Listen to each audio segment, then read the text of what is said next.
Hi, everybody. We are going to read an Irish folk tale today. We're reading it because St. Patrick's Day is this week. It's on Wednesday, which is a fun holiday to celebrate. This book that we're going to be reading is called Maisie McGillicuddy's Sheep Got Muddy. It's also a story about friendship and a story about perseverance and staying true to your friends. So, Maisie McGillicuddy's Sheep Got Muddy.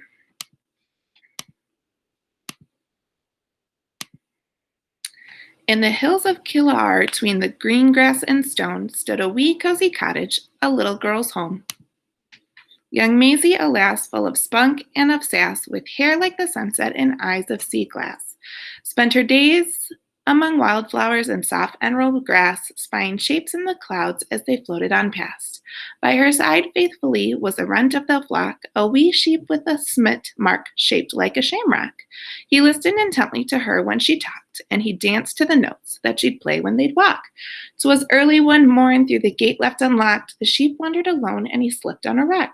He stumbled, then tumbled, then came to a stop at the foot of a hill in the stone mud with a plop. As he lay on his back in the mud upside down, Shamrock saw the snowy white fleece had turned brown. Then he tossed and he kicked and he let out a bleat. When the black and the white dog came and nipped at his feet, Shamrock scurried and hid between two fluffy cows with eyes wide. The sheep wondered just where was his house. The dog herded and snapped as he ran left and right round the cows and poor Shamrock till they huddled up tight. With the sound of their hooves on the cold steel floor, Shamrock heard a man's voice, then a slam of a door. Afraid and confused and impossibly stuck, he was now heading south on the back of a truck.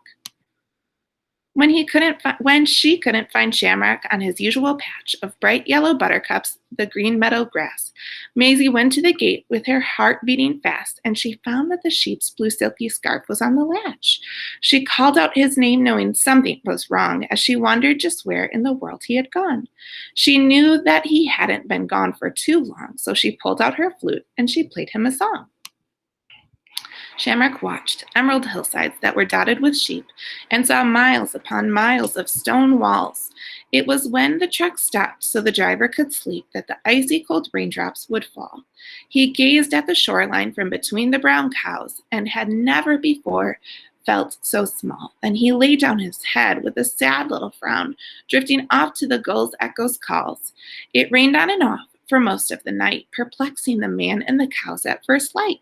'Twas truly a startling and curious sight when they saw that poor Shamrock's brown fur had turned white.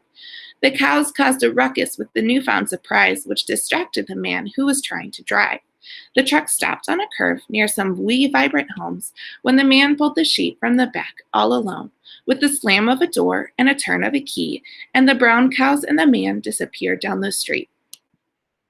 Meanwhile, back up north, Maisie started her quest to search high and search low and search east and search west. So she went to the place where the cliffs and sea crest would quadruple the odds of him hearing her best. Surrounded by stone and by sky and by sea, she climbed to the peak of the massive silk leaves. She prayed that the wind gusts would carry her songs. Then she stayed on the edge of that cliff all day long. With no sign of Shamrock, Maisie wandered and roamed, heading further and further away from her home. She found a brief refuge neath the beacon of light, cutting through the bright stars and the dark sky.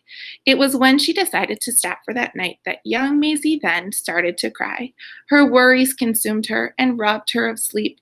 Just where in the world was her lost little sheep?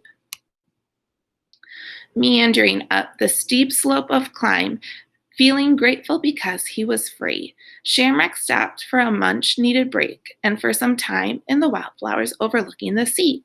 He napped and he grazed and he sat and he pondered, not quite knowing just what to do next. And he thought about home and that morning he'd wandered and the way it had led to this mess. Then a small herd of black and white cows came along, gathering round this poor lost little sheep.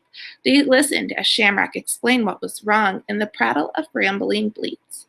They gave him the courage to keep moving on across fields and bridges and streets. And he thought about Maisie, her flute, and her songs, and that day they'd once meet again.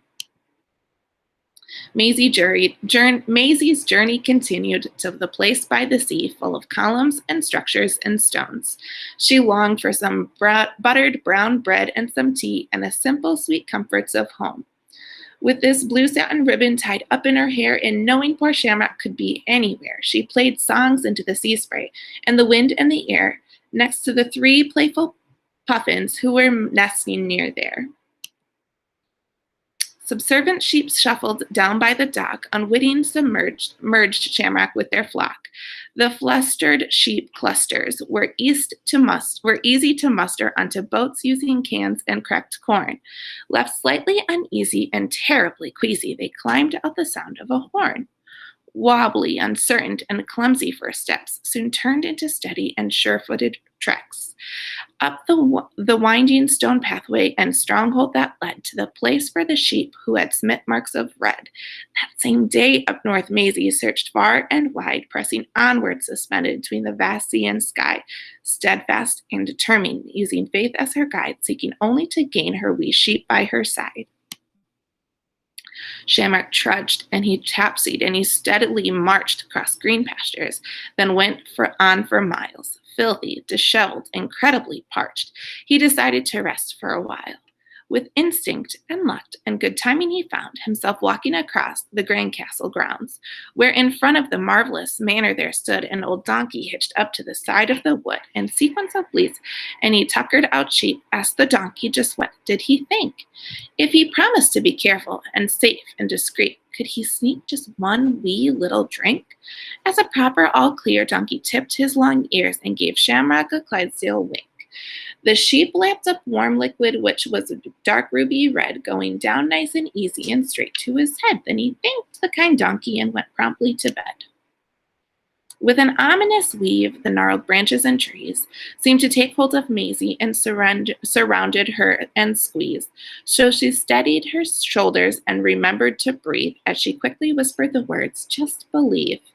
'Twas late the next day when Shamrock's dismay, the man driving the cart shouted out, "Stow away!" The sheep scrambled and scurried from the spot where he lay, falling onto the street as the cart drove away. Feeling concerned and stuck and quite down on his luck, he stayed in that spot till the sky turned to dusk. With no sense of direction, unsure where to go, Shamrock followed the cobblestone path, which led to a lane on a street, then a bridge, and then some railway tracks. Under moonlight and stars, and sheep wandered quite far, till he spotted the door of a boxcar ajar. Overnight, the train traveled to a bustling town square. Where it stopped, the sheep woke with a start.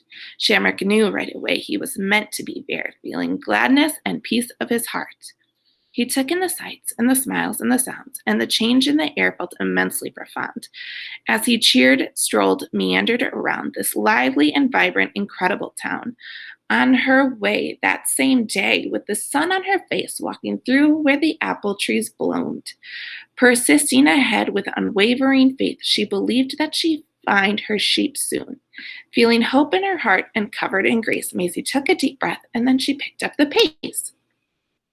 It was just before dark when she came to a park, a kaleidoscope of rich shades of green. Maisie played a sweet song that came straight from her heart, that was tranquil and soft and serene. The notes floated on air, reaching all who were there, from the squirrels to the swans to the kids, to the mums and the dads and the green lily pads, to the trees and the stony old bridge. Shamrock entered the park through the massive stone arch near where the wee little house on the path. He could hear the sweet song from the shy meadow lark as the air as he made his way past. It was somewhere between the rich shades of green, from the shrubs to the trees to the grass, that he'd cross a small bridge where his one single wish would come true, causing Shamrock to gasp. The sheep leapt, and he splashed, and he frantically dashed, so that he never before in his life moved so fast. That music, that hair, she was right over there. The moment he dreamt of had happened at last.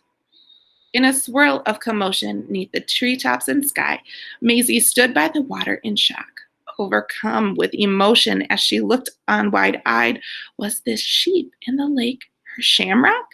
Amidst the soft sounds, the two long-tailed magpipes' exuberant laughs soon replaced her stumped cries. As they hugged and they danced in a wondrous surprise, they made their way back across the emerald isle, with twinkling eyes and ear-to-ear smiles, enjoying each step of the road all the while. Home sweet home in Kilcar with the rest of their flock, Maisie celebrated and rejoiced alongside her shamrock. The two danced and they talked and they went on for walks to the edge of their land by the wall made of rocks and the newly built wrought iron gate, which was locked. The end.